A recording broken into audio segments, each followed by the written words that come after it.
So we're going to bring ourselves back to what was actually a cold, rainy autumn night in 2023. And I think over the days that followed it, we were greeted with news that there had been this incredible operation which had seen the Gardaí, the army and intelligence really from across the globe stop this ship which was due to, which was actually just off our coastline, our southern coastline, called the MV Matthew, that it had actually been apprehended on its way doing a runner on sea out of our waters by the army, and that when brought in there was a phenomenal amount of cocaine found on this boat. What did they ultimately settle on? It was 157, I think, was the final total. But street value of cocaine. Yeah, I mean, there's purity and all that is at issue. And so at that point, the MV Matthew, what we subsequently learned was that the boat itself was a little over 5 weeks into its journey and had crossed over the Atlantic. It had started to behave suspiciously off the Cork coast.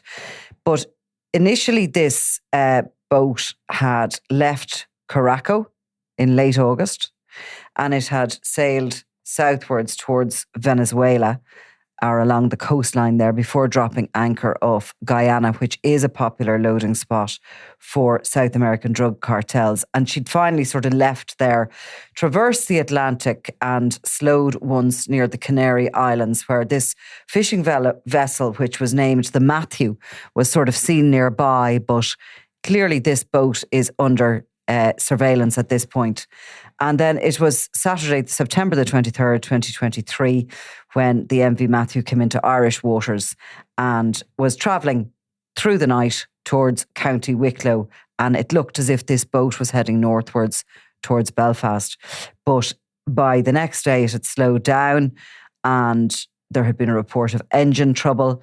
It had made this sort of dramatic U-turn back again towards Cork. And where the boat had reported it wished to dock in Cork.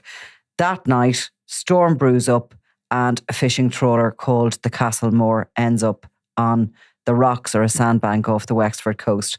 These two incidents end up being completely connected because, of course, the Castlemore, which had been bought just weeks previously in Castletown Bear for cash, was actually the ship that was going to go out to meet the MV Matthew. The cocaine was going to be transferred on it, and this was going to be one of these operations that we'd have never heard of, and God knows how many of them actually work. Yeah, presumably, the majority of them work or people wouldn't be doing it to the extent they are. The night that the Castlemore actually ran into the sandbanks, there was torrential rains. There was actually a storm named Agnes, which was the first named storm of the season. That sort of hampered the rescue attempts, but eventually the two men on board that boat were winched to safety. And by the next day, the MV Matthew was behaving even stranger, was somewhere off the Waterford coast. The captain reported he was sick and had to be evacuated from the ship. We'd find out only in recent days during this court case what happened there. But, and he was, the Coast Guard actually went out, I think, to collect him. But in the early hours of the morning, the MV Matthew started to do its runner, like it started to take off at speed, and at which point the Irish Navy came along, fired shots across the bow, and some of the Rangers, who were the elite trained military from this country, fast roped onto the deck, and everything was undone. Yeah, and they looked like the MV Matthew was definitely making for what's termed international waters, and ultimately we would hear in this court case there was at least a vague plan to try and get to Sierra Leone and get out of the reach of law enforcement. But the reason we're speaking about it obviously is that 8 men have finally come to court, 6 of them who were on the MV Matthew and 2 of them who were on the Castlemore trawler that was to go out and meet the MV Matthew. And as part of the court case, as part of their sentencing hearing, the Gardaí have spoken about really the masterminds behind them. Now, these people haven't been named, but I suppose, we talk all the time about cocaine and from, very small But you hear this is the hyper-professional operation. And the guards in court, Detective Superintendent Keith Halley described the criminal organisation behind it as having immense capabilities, unlimited resources, and a global reach to traffic cocaine.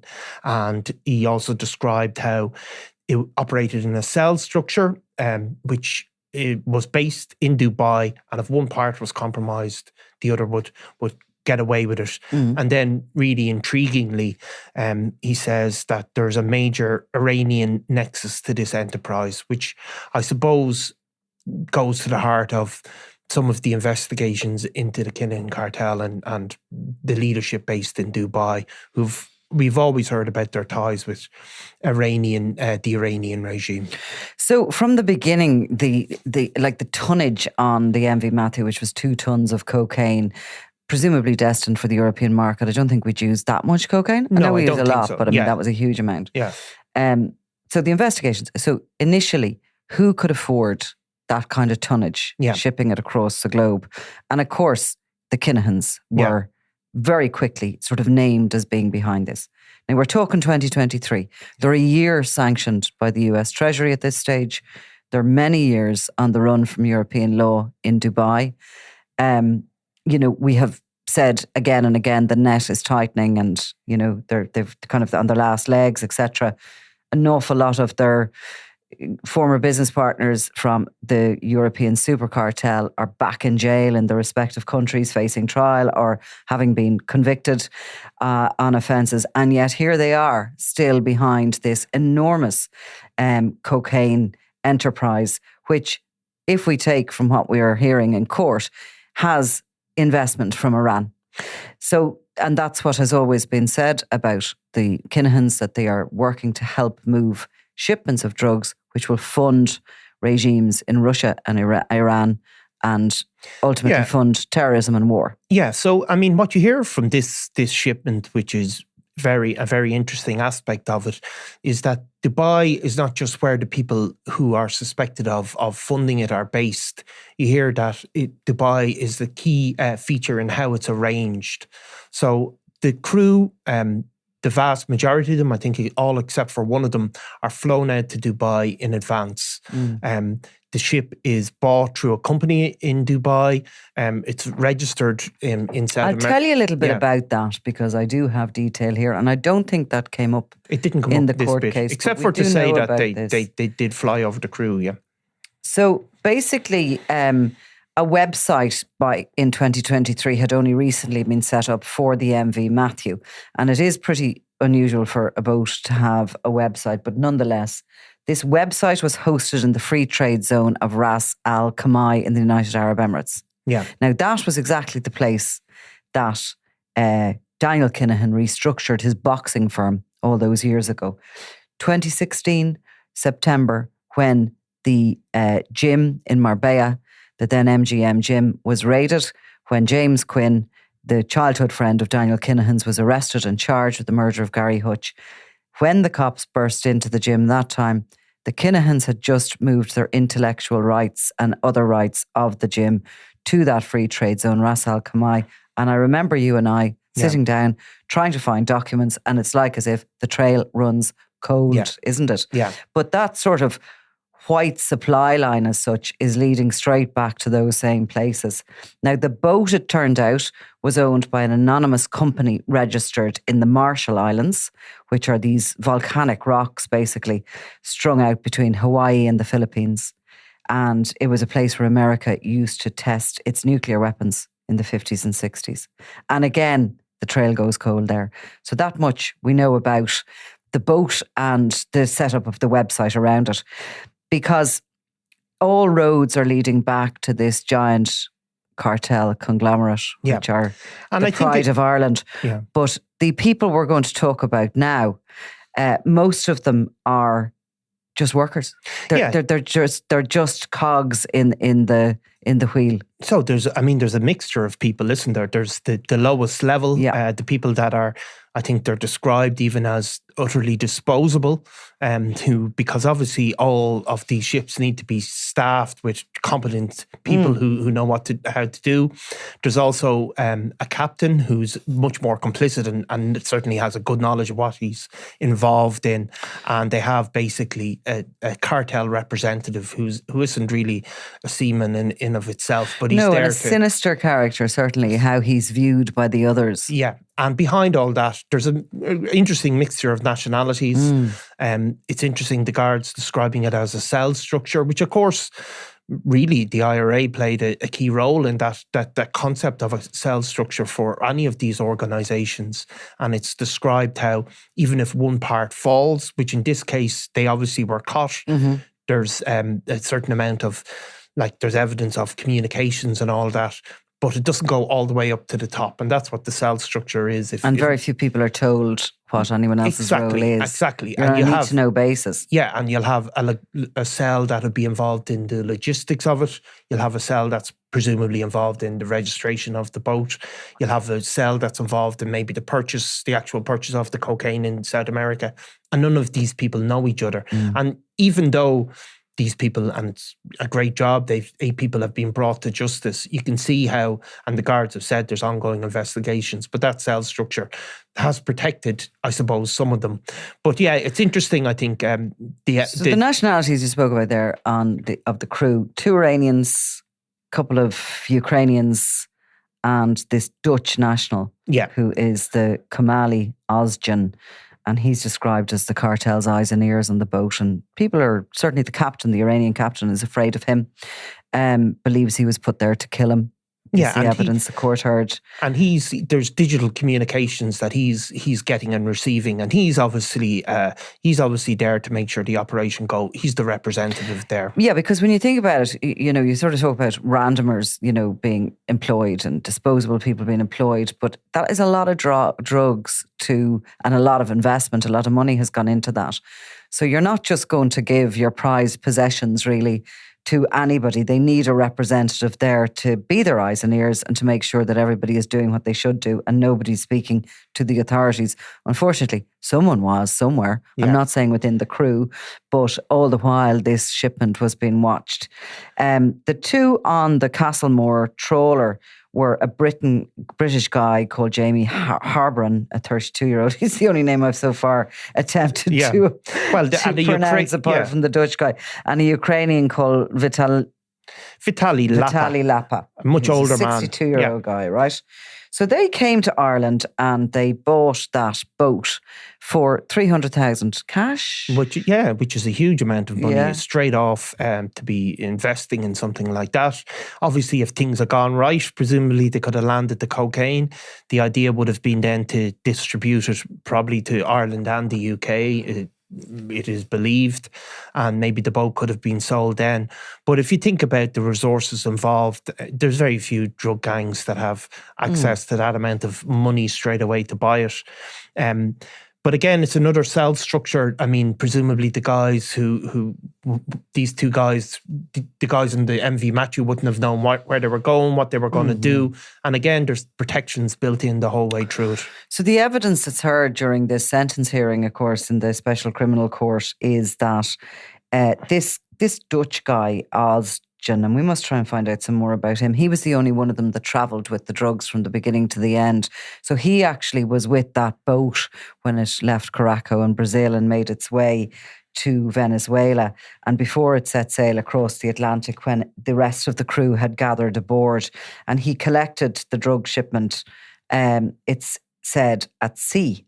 Yeah. So that often happens, and that's where they suspect that happened at Guyana. Yeah, so I mean, they do. Yeah, they basically transfer they don't dock in and move the drugs on. Then they actually do. They meet in sea and are able to transfer it then, and they've a group WhatsApp essentially, or whatever messaging app they're using, and a message goes out after they have loaded the boat. They're ready to go. Okay, lads, no need for luck. Really, this couldn't be any more straightforward. Just relax. and it'll be all over soon. Yeah, and of course that must be the feeling that they have the whole time on this shipment. Well, you don't want anyone to lose their nerve, do you? No, but the guy, exactly, they don't. And you have these guys and they're all thinking, if we just get through this 24 hours, then we're going to be in the clear and we're going to have our wedge of money and everything. Well, they'd 5 weeks to cross the Atlantic, so it was quite a period of time, and they needed everybody to keep their heads about them, I suppose. That is a long time to be floating along with 2.2 tons of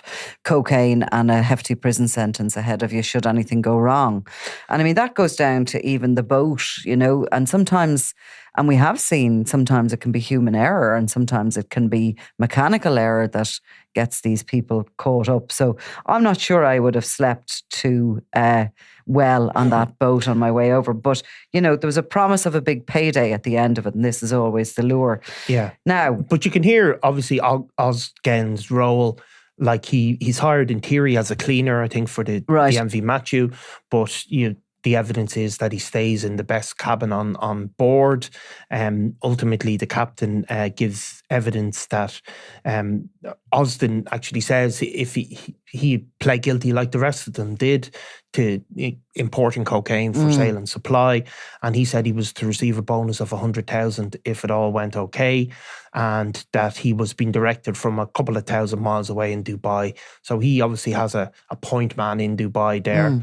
And it's clear that the captain, at the very least, but presumably the other members of the crew, knew what Osgen's role was. He's called, they know him as Dutch Jimmy, and they describe him as being placed on board to kill him, as you said, but there's obviously that threat of violence, and they're all in fear of him, and and he has a direct line back to Dubai and the people that are paying for this. Now, everything seems to go okay until they come into Irish waters, and this problem happens with the Castlemore. I don't think either Habron or Lapa were actually skilled boatsmen. So while they had the money to buy the ship, they went out in bad weather, and anybody who has ever done any sort of nautical activities in Ireland will know that the weather can whip up very quickly and you can find yourself in a really dangerous, you really know how to sail and manage a boat if you're going to go out into the Irish seas at all. And sure enough, they run aground into sandbanks, which they obviously don't know the area. And they get winched from the vessel. But all the while, the Matthew, and we can see with the direction of it, we can see it's headed first, it's believed, passing Cork coast, heading on up towards Belfast. But as the ship, the Castlemore, runs aground, it sort of panics, turns around, slows down, quickens up, sort of lurks around the south east coast of Ireland, Waterford, Wexford, then sends in a message that it's heading for Cork, and then the captain reports that he's unwell and needs to be taken from the boat. But we can see from the evidence that Detective Superintendent Halley gave that at this point the group, the crew are discussing what they're going to do with the drugs. The Castlemore isn't their option anymore. They're talking about placing the drugs in a lifeboat, releasing it at sea in order to get another boat. Yeah, and I mean, interestingly, there does seem to be a contingency plan, as is described, that there was another fast boat in theory available from Dublin to if something had gone wrong. So it just again shows this is a highly sophisticated operation. It might have all gone wrong, but it presumably has gone right on many occasions. And Jalve, the captain, the Iranian captain, he's repeatedly expressing his frustration about how everything is going until he is medically evacuated from the vessel. Interestingly, when he is medically evacuated from the vessel, he takes with him, we heard in court, 2 suitcases containing over $56,000 in cash and 4 phones. So, that looks like he's doing a runner. It looks like he's doing a runner. Yeah, and I mean, it's interesting, some of the evidence he gave. He was an experienced seaman, but he was also had been a soccer coach in Dubai, and that the guards gave evidence that he had said he was quite concerned for his family who remained in Dubai once he became aware that the drug seizure had taken place. So obviously there's that leaning on him then as well, and he's an Iranian national as well. So certainly those two, Osden and Jalve, they are at the top, and then the other men, they start going down in grades and in how important they are to the operation. It's a bit like this office here, is it? It's a bit like that. Like I'd be right at the top there. Like I'd be in Ryan Dubai. And So anyway, the drug operation continues despite they've lost the captain who's gone ashore with his suitcases of money. The gang continue trying to work out what the hell they're going to do. You can sense the panic here. They're starting to ignore the repeated instructions coming from the Irish maritime authorities. Is that the Navy?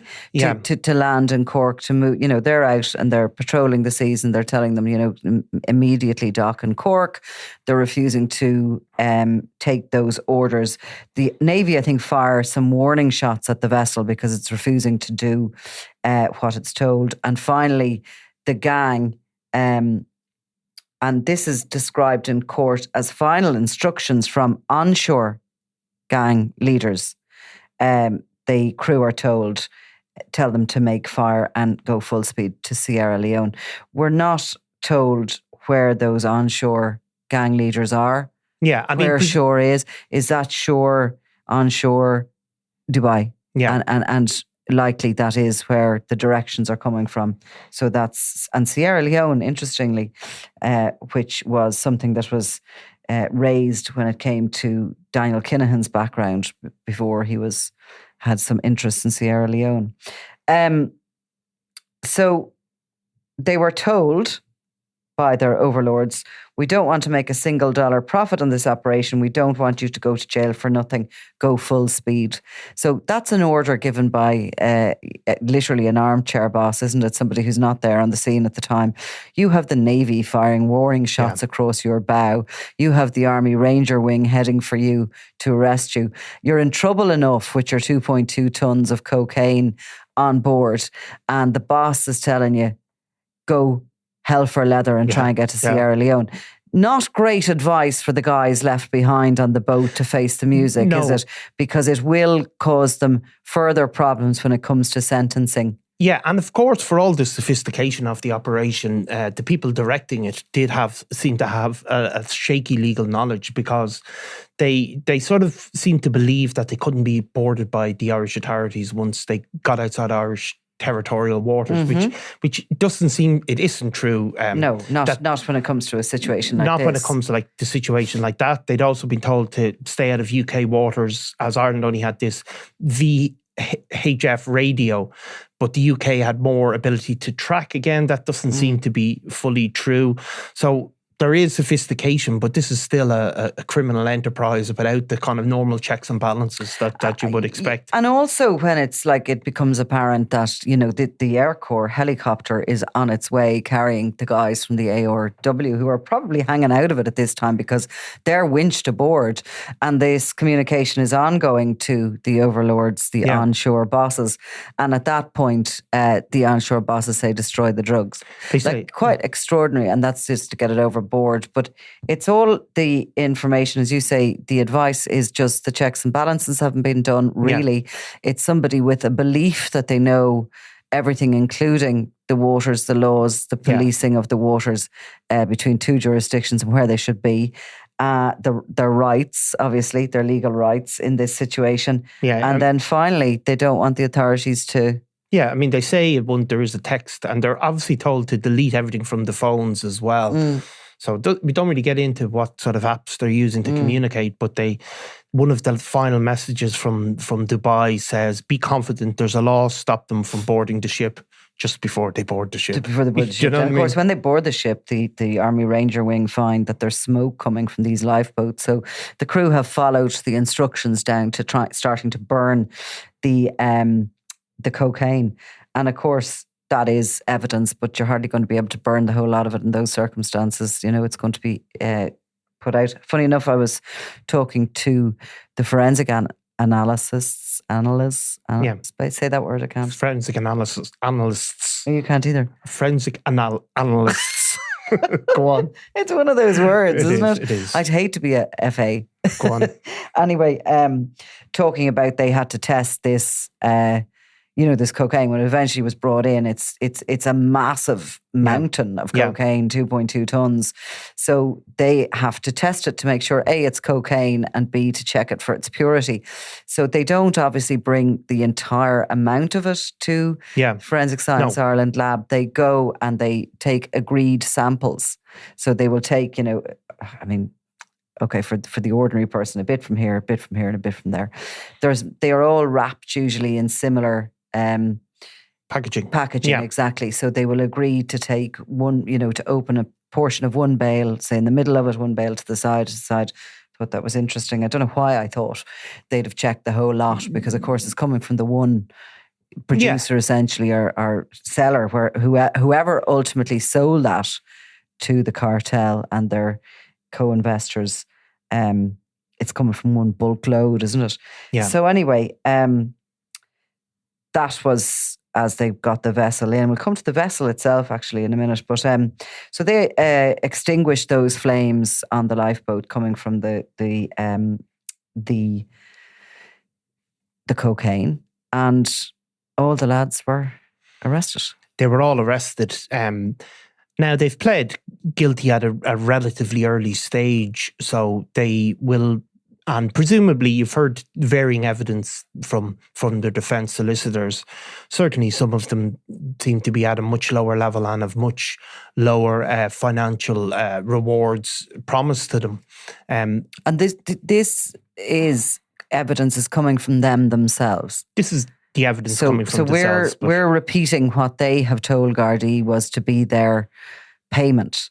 And of course, let's be cynical here, but the lesser the payment, the more sort of troubled you look and vulnerable you look in a way. So everybody's going to be, it's each man for themselves at this stage when it comes to their defence. Some of it looks like too little money to me now, to be honest with you, compared to what we've heard from other. Yeah, but it's interesting to see some of the backgrounds of the people involved. Yeah. You have, for example, Jamie Harbron, like the guy was the British guy was on the Castlemore. Yeah, so for example, he's somebody, he's described himself as being on the lowest rung of the drug smuggling operation. It's interesting, obviously he's in the UK. That would lead you to believe that maybe some of the cocaine was destined for there and there was a connection there. He describes himself as a man without means. He said he bought his own ticket to Ireland with his own debit card, and he describes addiction issues. But the guy with him, Lapa, he's a Ukrainian national. He says he had to flee Ukraine following the Russian invasion, and he seems to have been sucked into this at that point. He said he found himself in a vulnerable financial position. He said he was a retired fishing captain and was compelled to go abroad to provide for his family, and said he was vulnerable to certain pressures that he hoped the court would take into account. That was his story. That's a pretty, regular story. You hear some really hard luck stories from these crew members on these boats, and of course there's another one of the guys, Valasai. He's from the Odessa region, but had moved to Romania again after the Russian invasion, and he told Gardaí he is accepted. He wasn't at the high end of this operation. He claims he was only offered 5,000. He saw some white bags and he'd gone and asked about them, but he didn't fully know what it was, and he'd been offered this bonus to keep quiet. So you're picking up people that are experienced seamen for a start, but that have maybe run down on their luck, and this is offered to them. Now, at the same time, it's very hard to believe all the stories that you hear. I mean, coming from the Caribbean and stuff, some of the yachtsmen that have been signed up, you hear stories that are, they had their own business. Yeah. They had their own boats. There was a storm. Their boats were destroyed. They needed to earn some money for their family. In the case of Martin Wandon, who was on the lucky day, he was caught clinging to bales of cocaine off the coast in Cork and was jailed and did a hugely long sentence. I think he got 30 years. He might have reduced that on appeal, but nonetheless, he was only recently released. He spoke about his wife had been unwell and he was trying to fund a lifestyle in South Africa. That was all true. Yeah. But the lifestyle in South Africa was pretty lavish, to be honest with you. There's another story here, of course, from the aforementioned Dutch Jimmy, the Austrian guy, who doesn't appear to be vulnerable. What we know now, what the court has been told, is that he wasn't the vulnerable one. He was the guy in charge in the big cabin working directly for the cartel. Now, he told Gardaí that he loaded crates of drugs onto the ship and used paint thinners to try to burn the drugs when the Navy began in its pursuit. He claimed he was going to be paid 50,000 to 100,000 if successful. That's not that much, really, considering the kind of amount of work that he had taken on. And his counsel said he took the job in a misguided attempt to provide for his family. Yeah. Now, we're not hearing that evidence from the Gardaí. They seem to believe he's a very high-level figure who's placed there as the eyes and ears of the cartel. Yeah, and that's according to the other people there on the ship who are describing themselves as being in fear of him. Look, ultimately, these guys have pled guilty, and when you plead guilty, then your defence give a chance to give your account of events. This isn't necessarily contradicted by the police officers. They the courts accept this is the way it works. They give their context, and it's not challenged at every level. I mean, what we do know, obviously, is that this crew was flown over to Dubai, where they met people, and the idea, I suppose, that this was a regular trip and that people were unaware of something suspicious going on is quite hard to believe, really, isn't it, when it's all added up together? And tell me this much, because it's not clear to me, but does it only take 8 people to steer a ship that size across the Atlantic? Or is there other crew members on board that are unaware of what's happening? Well, I don't know is the answer, but I don't. Oh my God! Finally, I have found a question that I've asked you that you don't know. Or that I admit to not knowing. Would you be the more... Google it there. I know.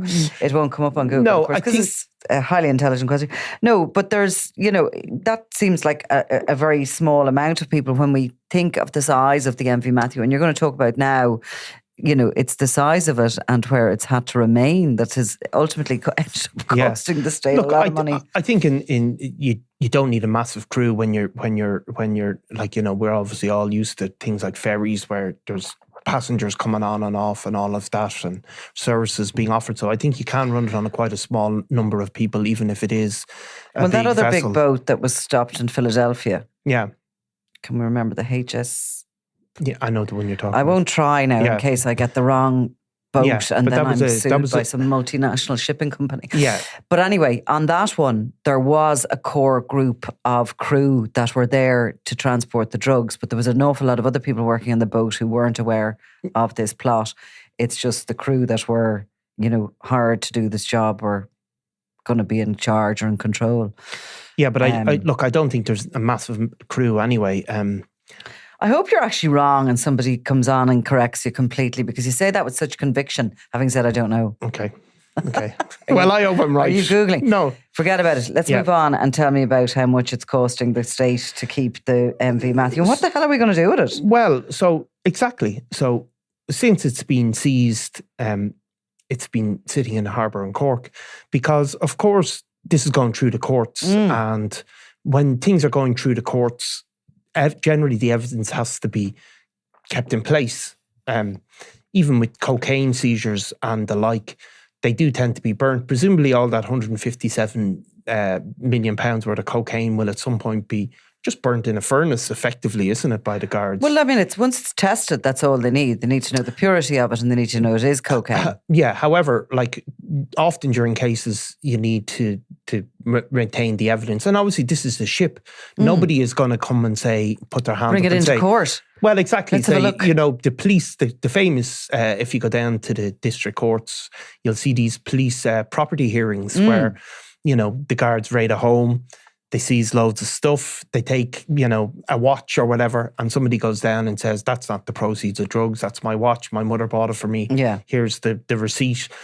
they're really common actually, and people get stopped and a couple of £100 gets seized off them, and you or go the down car and say gets taken, they want exactly, it back. and the police aren't seizing that as under the proceeds of crime or anything. They just hold it, and you have to go down and prove it's yours and you ride it. So presumably nobody's going to fly in from Dubai and say I own the MV Matthew. No, and it's this weird company, as I told you, that was set up that is all the way back to those Marshall Islands where it sort of goes dark and nobody can really work out who owns it. Exactly. So, but in the meantime, it's sitting in a harbour, and I think the bill, according to the government themselves, they've run up a bill of 9.1 million so far. Just to store it. Just to store it and keep it floating, I suppose. They have but to. But that doesn't make any sense why they need to keep it. I mean, why would they need to have kept that? Because there's no jury. It's a special criminal court. I can't imagine the judges in the special criminal court wanting to go down and visit the MV Matthew because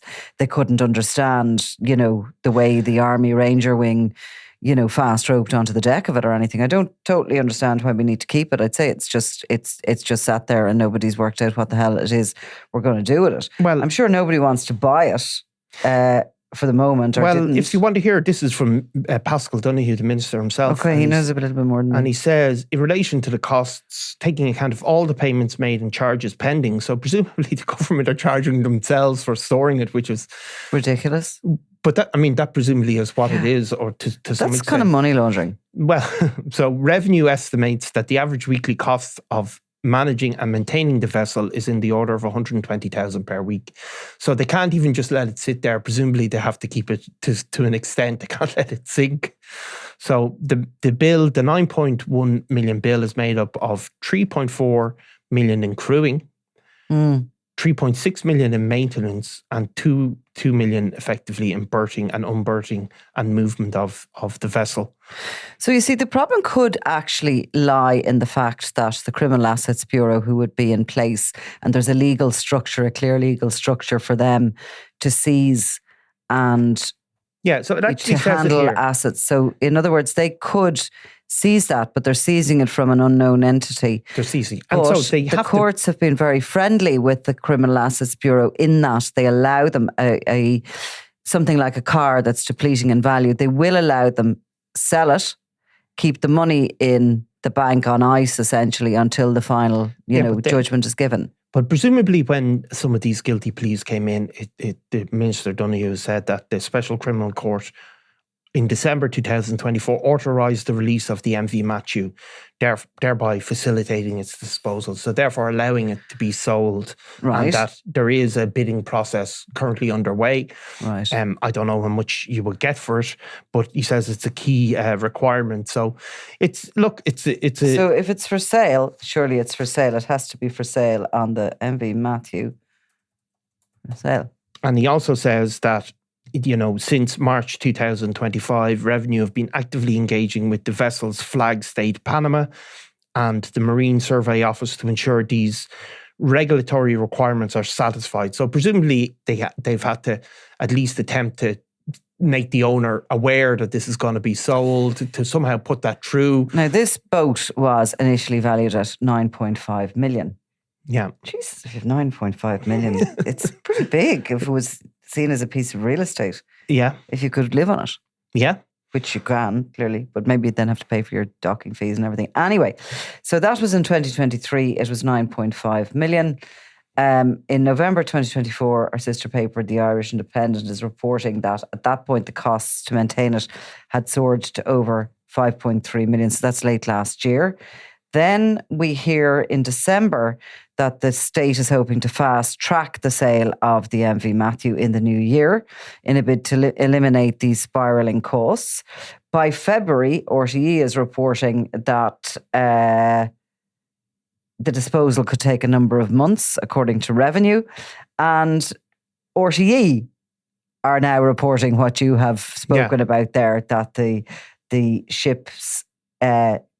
The cost of it is storing it has soared to 9.1 million, which it was initially valued at 9.5 million. This is the children's hospital shit all over again, isn't it? Well, it's certainly. What? We may cut even. Could you make some housing on it or what? I don't know. Put one of your floating jails on it or something like that. I mean, jeepers, do something with it rather than... And I have now resolved exactly the number of crew who were involved. After it was seized, Gardaí arrested 9 people. So there was one more. One of whom was subsequently released and interviewed all 25 crew members. 25, right. That would make a little bit more sense to me. Yeah. I imagine if there was 8, if you think about it, like you're crossing the Atlantic over 5 weeks, people need to sleep, eat, all the rest of it. And you clearly need it manned because you don't want to crash into anything and all the rest of it. And I know these big, huge machines have technology, etc., but you do also need human eyes. I don't think anything can replace them in certain situations, especially the likes of sea. But an amazing story.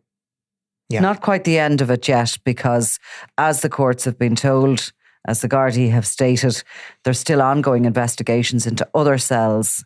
And look, they have all of that digital communication. I mean, like that's key to this case. We don't hear the specifics of how that's received because of the guilty pleas, but that must be of huge interest to the Gardaí in the further investigations. For sure, and especially if they were looking at, charging anybody in relation to directing a criminal gang, like this is obviously all very useful. And all 8 men are back up for the final sentencing. That's their sentencing hearing, but they'll be sentenced on the 4th of July, I think. 4th of July? Yeah. Okay, cool. Well, one of us will go down maybe to that. Although you hear very little more evidence on that. You just really hear, you hear the sentencing that the court are going to give them and why they're giving them. There'll be mitigating and aggravating factors. Though you might hear a bit more because of special criminal court, so they tend to give a reasoning. Sometimes they may they may publish a... I'm going to put it in the diary. Yeah, should be an interesting one. All right. Thanks, Nicola. I'm Nicola Tallant and you're watching Crime World, a podcast about criminals, drugs and the underworld in Ireland and across the globe. Make sure you subscribe to our channel and turn on notifications so you can be the first to watch all our latest episodes. You can also listen wherever you get your podcasts.